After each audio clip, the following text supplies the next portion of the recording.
It was tense inside that courtroom. You could like cut the tension with a knife. These are high-powered, very expensive attorneys, and you could just tell that there is just so much animosity between these two legal teams.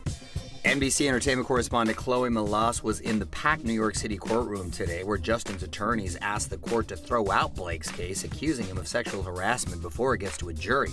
The judge did not make a ruling, but NBC legal analyst Misty Marris believes a decision will be made soon. Based on what we heard today in the courtroom and a review of all of the documents, I think we're going to see this case go to trial. Access has reviewed the explosive unsealed messages revealing Blake and her husband Ryan Reynolds sought out surprising powerful allies Ben Affleck and Matt Damon. Amidst their feud with Baldoni, the couple asked the Good Will Hunting stars to look at her cut of It Ends With Us to support her version of the film over Justin's, claiming she ended up rewriting and restructuring the entire script. In a group chat with Matt and his wife Luciana, dated May 17, 2024, Ryan, who has worked with Matt, says the movie has been one of the all-time zingers on and off set. One day, we'll make a movie about the movie.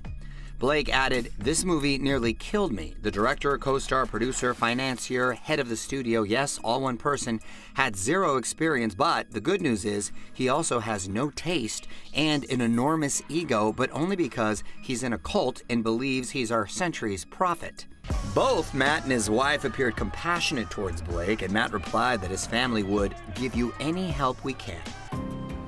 On the same day, Lively emailed Ben Affleck, who, like Baldoni, had also directed her and acted alongside her in his 2010 film, The Town. He created such a healthy environment for us on set. When I worked with him, I really felt like I was working with a really strong co-star who was supportive. In her email, Blake begins with a sense of humor, saying, "Ben, it's Blake, don't hang up." The message goes on to make similar allegations to the ones in her messages to Matt, calling Baldoni a chaotic clown. She also invites Jennifer Lopez, who was married to Ben at the time, to contribute feedback as well, saying, "If your wife or kids are around, I'd love their opinion also. I'm such a fan of Jennifer's, I've told her as much every time I've met her, and it would be an honor to have her take." A lot of people have a lot of opinions right now of the tone and the silliness and maybe the cringiness of Blake Lively's messages. But remember, she's known these guys for a really long time, and people are being a little bit too harsh on Blake Lively right now. These are correspondences that she never expected to see the light of day.